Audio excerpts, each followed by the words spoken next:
আসসালামু আলাইকুম, শুভেচ্ছা সহ সকলকে স্বাগত জানাচ্ছি চ্যানেল আই সংবাদে। এখনকার আয়োজন নিয়ে আপনাদের সাথে আছি আমি ফাবলিহা বুশরা। শুরুতেই চলুন দেখে নিই সুপার ফ্রেশ ফর্টিফাইড সয়াবিন তেল সংবাদ শিরোনামগুলো।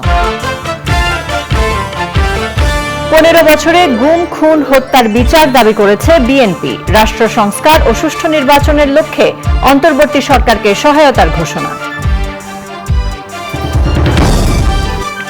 প্রধান উপদেষ্টাকে পাকিস্তানের প্রধানমন্ত্রীর অভিনন্দন। দু নেতার ফোন আলাপে বাংলাদেশে বন্যায় ক্ষতিগ্রস্ত মানুষকে সহায়তার আগ্রহ।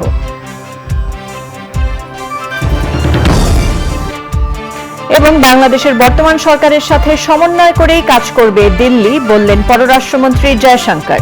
সম্পর্ক এগিয়ে নেয়ার প্রত্যয়।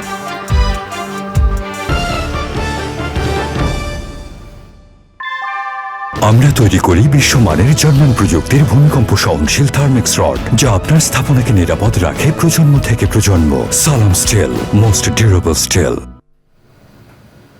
সংবাদ শিরোনামগুলো জানাচ্ছিলাম। এখনকার এই সংবাদ আয়োজন একই সঙ্গে চ্যানেল আইয়ের ইউটিউব চ্যানেল এবং চ্যানেল আইয়ের ওটিটি প্ল্যাটফর্ম আই স্ক্রিনে লাইভ স্ট্রিম হচ্ছে। জানাবো বিস্তারিত খবর। জাতিসংঘের মাধ্যমে গত 15 বছরে সংঘটিত গুমের তদন্ত নিশ্চিত করতে অন্তর্বর্তী সরকারের প্রতি আহ্বান জানিয়েছেন বিএনপির মহাসচিব মির্জা ফখরুল ইসলাম আলমগীর। সেই সঙ্গে গুম হওয়া ব্যক্তিদের পরিবারগুলোর জন্য সরকারি ভাতা চালুর দাবিও জানান তিনি। নয়াপল্টনে গুম দিবস উপলক্ষে সংহতি সভায় মহাসচিব বলেন, এই সরকারকে সহযোগিতা করা হবে যেন একটি সুন্দর সুষ্ঠু নির্বাচনের মধ্য দিয়ে পূর্ণ গণতন্ত্র প্রতিষ্ঠা করা যায়। মইনুল হাসানের রিপোর্ট। গুমের শিকার ব্যক্তিদের স্মরণে আন্তর্জাতিক গুম দিবসে বিএনপির উদ্যোগে রাজধানীর নয়াপল্টনের দলীয় কার্যালয়ের সামনে সংহতি সভা। সভায় যোগ দিতে রাজধানীর বিভিন্ন স্থান থেকে মিছিল নিয়ে আসেন নেতাকর্মীরা। বাবা সন্তানের ছবি বুকে নিয়ে কান্নায় ভেঙে পড়েন গুম হওয়া ব্যক্তির স্বজনরা।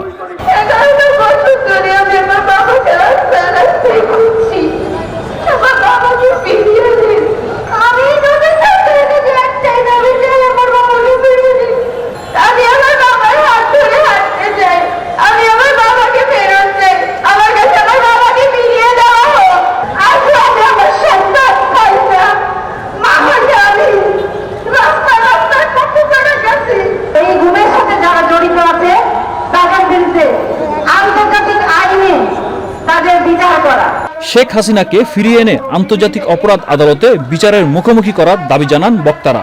আমি দাবি করছি দিল্লি সরকারকে শেখ হাসিনাকে বাংলাদেশের কাছে ফেরত দেন।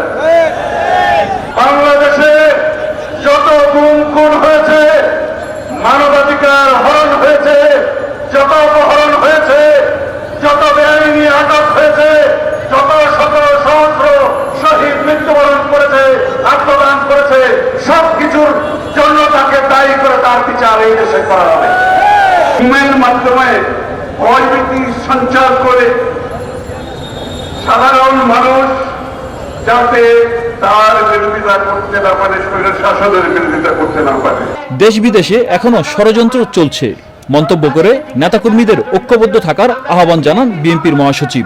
এই বাচ্চাগুলো তাদের যে পিতাকে হারিয়েছে এটা তারা কোনোদিন ফেরত পাবে না, যে তার স্বামীকে হারিয়েছে সে ফেরত পাবে না।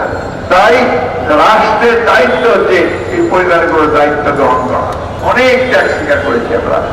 এখনো দেশে বিদেশে ষড়যন্ত্রের অভাব নেই, অপেক্ষা করে আছে কখন সুযোগ পাবে, সেই সুযোগে তারা এই স্বাধীনতাকামী মানুষের উপরে আঘাত করবে। গুম বিরোধী আন্তর্জাতিক সনদে স্বাক্ষর করায় অন্তর্বর্তী সরকারকে ধন্যবাদ জানান মির্জা ফখরুল ইসলাম আলমগীর। Mainul Hasan, channel I, Dhaka. আন্তর্জাতিক গুম প্রতিরোধী দিবসে কেন্দ্রীয় শহীদ মিনারে মানববন্ধন করেছে দেশে গুমের শিকার ব্যক্তিদের স্বজনদের সংগঠন মায়ের ডাক। এ সময় নিখোঁজদের ফেরত চেয়ে স্বজনরা গুমের সঙ্গে জড়িতদের সর্বোচ্চ শাস্তির দাবি জানান। লুৎফর রহমান সোহাগের রিপোর্ট।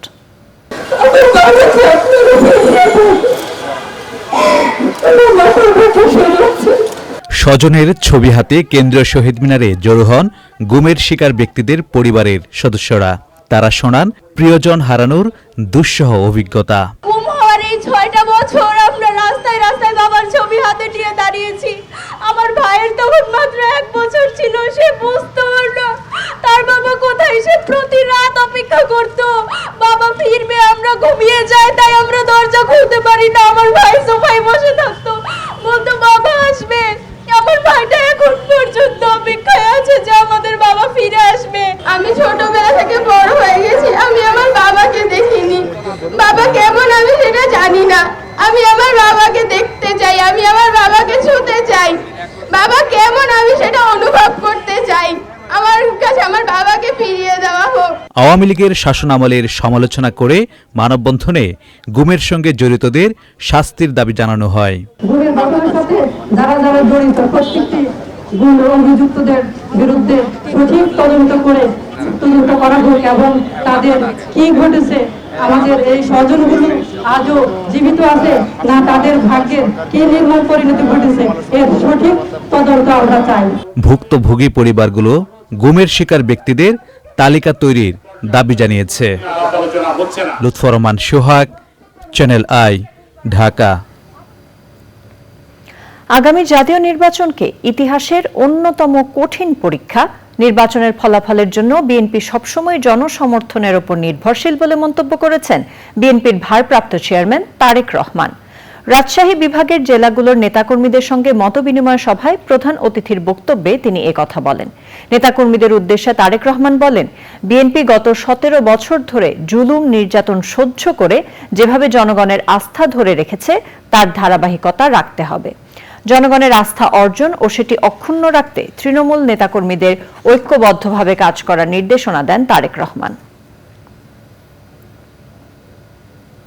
অন্তর্বর্তী সরকারের প্রধান উপদেষ্টা হওয়ায় অধ্যাপক মোহাম্মদ ইউনূসকে অভিনন্দন জানিয়েছেন পাকিস্তানের প্রধানমন্ত্রী মোহাম্মদ শাহবাজ শরীফ। শুক্রবার দুই দেশের শীর্ষ নেতার মধ্যে ফোন আলাপে দক্ষিণ এশিয়ার মধ্যে সৌহার্দ্য ও দুদেশের জনগণের মধ্যে টেকসই সহযোগিতার আশা ব্যক্ত করা হয়। পাকিস্তানের প্রধানমন্ত্রী বাংলাদেশের বন্যায় ক্ষতিগ্রস্ত মানুষকে সহায়তা দিতে আগ্রহ প্রকাশ করেন। দক্ষিণ এশিয়ার দেশগুলোর সম্পর্ক জোরদার করতে সার্ককে একটি শীর্ষ আঞ্চলিক ফোরাম হিসেবে পুনরুজ্জীবিত করতে প্রতিশ্রুতির কথা জানান প্রধান উপদেষ্টা। সার্ক সম্মেলনের প্রয়োজনীয়তা তুলে ধরে সার্কভুক্ত দেশের রাষ্ট্র ও সরকার প্রধানদের নিয়ে সংক্ষিপ্ত বৈঠক আয়োজনের উপর জোর দেন প্রধান উপদেষ্টা ড. মোহাম্মদ ইউনূস।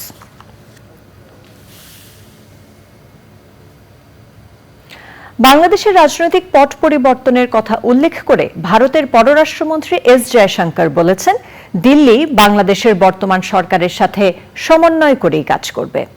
বাংলাদেশের যে রাজনৈতিক পরিবর্তন হয়েছে তা ধরে নিয়েই পারস্পরিক স্বার্থ সংশ্লিষ্ট বিষয়গুলোকে গুরুত্ব দিয়ে এগিয়ে নিতে হবে। দিল্লিতে একটি বইয়ের প্রকাশনা উৎসবে এসব কথা বলেন দেশটির পররাষ্ট্রমন্ত্রী S Jaishankar. Having said that, let me move to India's east, Bangladesh. For obvious reasons, a lot of recent interest in that relationship. All of you are also aware that with Bangladesh, since its independence, our relationship has gone up and down. And it is natural that we will deal with the government of the day. প্রিয় দর্শক, আপনারা দেখছেন channel I সংবাদ। সময় হয়ে গেল একটি বিরতি নেবার। বিরতির পর অন্যান্য খবরের সাথে আরো জানিয়ে ফিরব। ইসরায়েলে অস্ত্র সহায়তা বন্ধ করবেন না জানালেন কামালা হ্যারিস। অভিবাসনের হ্রাস টানতে পরিপূর্ণ সীমান্ত আইন প্রণয়নের প্রতিশ্রুতি। ফিরে এলাম আমিন জুয়েলার্স আন্তর্জাতিক সংবাদ নিয়ে।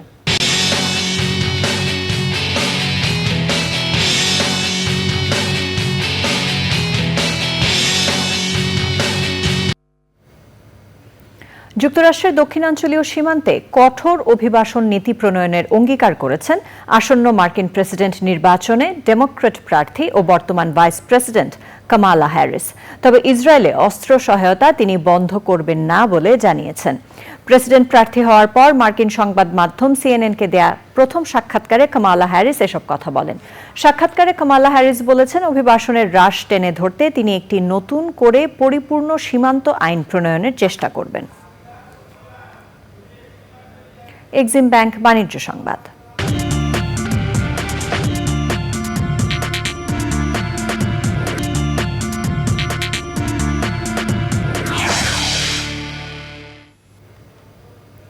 যুক্তরাষ্ট্র ও ইউরোপের পর এবার চীনের বৈদ্যুতিক গাড়িতে শুল্ক আরোপ করছে কানাডা। চীনে উৎপাদিত বৈদ্যুতিক গাড়িতে 100% শুল্ক আরোপ করার কথা জানিয়েছে দেশটি। এছাড়া চীনে উৎপাদিত ইস্পাত ও অ্যালুমিনিয়ামে 25% শুল্ক আরোপের কথাও জানিয়েছে কানাডা। গাড়িতে শুল্ক 1 অক্টোবর থেকে এবং ইস্পাত ও অ্যালুমিনিয়ামে শুল্ক আগামী 15 অক্টোবর থেকে কার্যকর হবে। চীন বলেছে কানাডার এই সিদ্ধান্ত বাণিজ্য সুরক্ষাবাদের অংশ, বিশ্ব বাণিজ্য সংস্থার নিয়ম ভঙ্গ করে এই শুল্ক আরোপ করা হচ্ছে। তবে কানাডা বলছে চীন এই খাতে বিপুল পরিমাণে ভর্তুকি দিয়ে বিশ্ববাজারে অন্যায় সুবিধা পাচ্ছে, তাই শুল্ক আরোপ করা হয়েছে। আবারও সময় হয়ে গেল একটি বিরতি নেবার। বিরতির পর খেলার খবরে জানিয়ে ফিরব। রাওয়ালপিন্ডিতে বাংলাদেশ পাকিস্তান দ্বিতীয় টেস্টের শুরুতেই বিপত্তি, প্রবল বৃষ্টিতে পরিত্যক্ত প্রথম দিনের খেলা।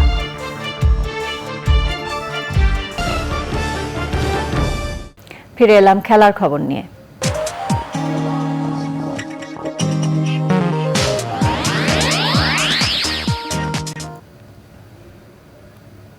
রাওয়ালপিন্ডিতে বাংলাদেশ পাকিস্তানের দ্বিতীয় টেস্টের শুরুতেই বিপত্তি ঘটেছে। টানা ভারী বৃষ্টিতে পরিত্যক্ত হয়েছে প্রথম দিনের খেলা। প্রথম সেশনেই খেলা পরিত্যক্ত ঘোষণা করা হয়। টসও করতে পারেনি দুই দলের অধিনায়ক। বৃহস্পতিবার বিকেল থেকে শুরু হয়েছে বৃষ্টি। একই কারণে ম্যাচের আগের দিন অনুশীলন করতে পারেননি বাংলাদেশ ও পাকিস্তান দল। 2 ম্যাচ সিরিজের প্রথমটি 10 উইকেটে জিতে এগিয়ে আছে বাংলাদেশ। দ্বিতীয় টেস্ট ড্র করলেই সিরিজ জিতে যাবে বাংলাদেশ দল।